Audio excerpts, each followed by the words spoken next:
Je suis Claire Canot-Houlier, je suis cofondatrice d'iFlow depuis un peu plus de 10 ans. Vincent Carré, je suis en charge de l'ensemble des services de mobilité de CACF, Crédit Agricole et Consumer Finance, filiale du Crédit Agricole. Alors, notre ambition au sein du Crédit Agricole est très claire et elle passe par un renforcement de toutes nos positions dans l'automobile et la mobilité. On a affiché clairement notre ambition de devenir le leader de la mobilité verte en Europe et ambition qu'on est en train de mettre en œuvre au travers de plein de mouvements stratégiques, comme notamment notre accord avec Stellantis au sein de l'ISIS et notamment le rachat de CA Autobank, notre banque aujourd'hui automobile pour l'ensemble de l'Europe.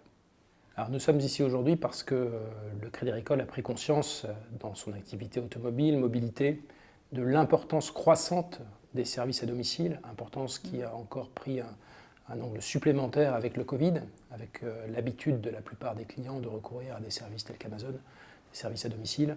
Dans l'automobile, c'est la même chose. On est convaincu, et depuis longtemps, que les services à domicile vont jouer un rôle stratégique pour l'ensemble des acteurs automobiles, mobilité et financement. Et donc c'est pour cette raison que nous avons fait le choix très stratégique d'investir dans iFlow aux côtés d'Idriss Eclair. Et pour nous, en fait, c'est une très belle étape pour l'entreprise iFlow de recevoir l'accompagnement du Crédit Agricole pour les prochaines années de développement d'iFlow. En fait, on cherchait un partenaire stratégique pour nous propulser davantage en Europe. Aujourd'hui, iFlow est déjà en France, en Belgique et en Espagne, mais on a d'autres projets sur d'autres pays. Et puis aussi une occasion pour iFlow de renforcer à la fois son offre, proposer plus de services à domicile, comme tu le disais, et aussi de renforcer sa présence géographique plus rapidement en Europe. Il y a un souhait qui a été formulé dès le départ en fait, par nous, les fondateurs d'iFlow, et sur lequel on s'est complètement accordé avec CACF, c'est de laisser iFlow indépendant. Donc ça va être une filiale indépendante de CACF.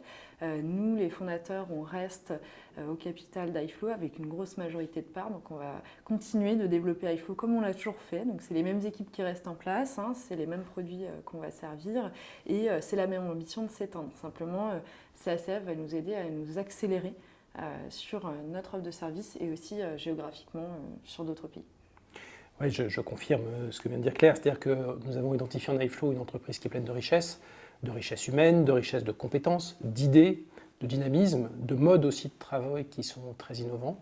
Donc on ne veut surtout pas venir interférer dans cette entreprise, on veut au contraire la soutenir, l'aider à développer de nouveaux business, de nouveaux produits, sans interférer dans sa gestion. Et donc c'est l'état d'esprit qui nous anime tous ensemble et qui a fait qu'on s'est mis d'accord pour cette entrée au capital.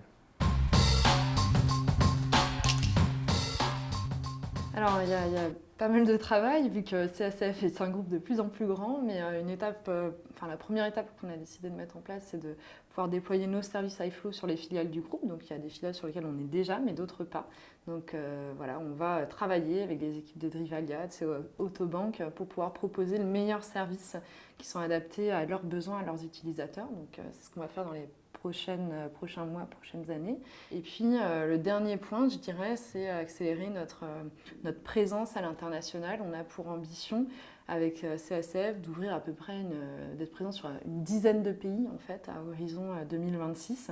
Donc on va s'y atteler dès début 2024.